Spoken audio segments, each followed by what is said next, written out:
രാവിലെ എണീറ്റ് അരിയൊക്കെ അടുപ്പത്തിട്ട് പെട്ടെന്ന് തന്നെ പണി ഒതുക്കാമെന്ന് വിചാരിച്ചു കേട്ടോ. ഞാനൊരു യാത്രയുടെ ഇടയിലാണ് ശബ്ദം കൊടുക്കുന്നത്. അപ്പോൾ അതിൻ്റേതായ കുറച്ച് ബാക്ക്ഗ്രൗണ്ട് സൗണ്ട്സും കാര്യങ്ങളൊക്കെ ഉണ്ട്. അപ്പോൾ അതൊക്കെ ഒന്ന് എല്ലാവരും ക്ഷമിക്കണം. എന്നോട് ആരോ കഴിഞ്ഞതിൻ്റെ ഒരു വീഡിയോയിൽ ചോദിച്ചിട്ടുണ്ടായിരുന്നു വീട്ടിലെ ചെടികളൊക്കെ ഒന്ന് കാണിക്കണമെന്ന്. വീട്ടിൽ ഒരുപാട് ചെടികളൊന്നുമില്ല, സത്യം പറഞ്ഞാൽ ഒത്തിരി ചെടികളുള്ള വീടായിരുന്നു നമ്മളത്. പക്ഷേ ഇടയ്ക്ക് മഴയും കാര്യങ്ങളും ഒക്കെ വരുന്ന സമയത്ത് ചെടികളൊക്കെ നമുക്ക് നോക്കാൻ പറ്റാതാവും. പിന്നെ പല പല സാഹചര്യങ്ങൾ. രാവിലെ എണീറ്റ് ചെടികളൊക്കെ നോക്കുകയും ഇലകളൊക്കെ കൊഴിഞ്ഞ് നിൽക്കുന്ന ഇലകളൊക്കെ മാറ്റുകയും അതുപോലെ തന്നെ കളകളൊക്കെ പറിച്ച് കളയുകയും അങ്ങനെ കുറച്ച് കാര്യങ്ങളൊക്കെ ചെയ്യാറുണ്ട്. അതുപോലെ തന്നെ അവധി ദിവസങ്ങൾ ഫ്രീ ആയിട്ടിരിക്കുന്ന സമയത്തൊക്കെ നമ്മൾ ചെയ്യാറുണ്ട്. ചെടികളോട് വല്ലാത്തൊരു ഇഷ്ടമാണ്. ആദ്യം ഉമ്മിക്കായിരുന്നു ഇഷ്ടം. ഉമ്മിയാണ് വീട്ടിൽ ചെടികൾ ഏറ്റവും കൂടുതൽ പരിപാലിക്കുന്നത്.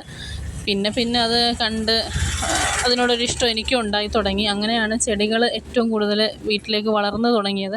അതുപോലെ തന്നെ കോവിഡ് സമയത്തൊക്കെ ഞാൻ ചെടി റീപ്ലാന്റ് ചെയ്ത് അങ്ങനെ ഏൺ ചെയ്തിട്ടുണ്ടായിരുന്നു. അപ്പം ചെടികൾ നമുക്കത്രയും എല്ലാം കൊണ്ടും നല്ലൊരു പോസിറ്റീവ് വൈബാണ്. അതുപോലെ തന്നെ വീടിൻ്റെ ഇടയിലൊരു പശുവിനെയൊക്കെ കാണുന്നുണ്ട്. അടുത്ത വീട്ടിലെ പശുവാണ്. നമ്മുടെ പറമ്പിൽ അത്യാവശ്യം പുല്ലും കാര്യങ്ങളൊക്കെ ഉള്ളതുകൊണ്ട് വന്ന്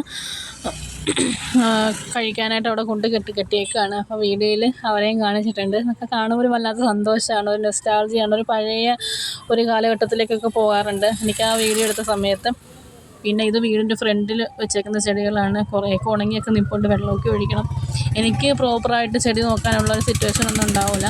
പിന്നെ ഉമ്മി തന്നെയാണ് നോക്കുന്നത്. പിന്നെ ഉമ്മച്ചിക്ക് ഇപ്പോൾ ഇടയ്ക്ക് പനിയും കാര്യങ്ങളൊക്കെ വന്ന സമയത്ത് അങ്ങനെയും കുറച്ച് ബുദ്ധിമുട്ടുകളൊക്കെ ഉണ്ടായി.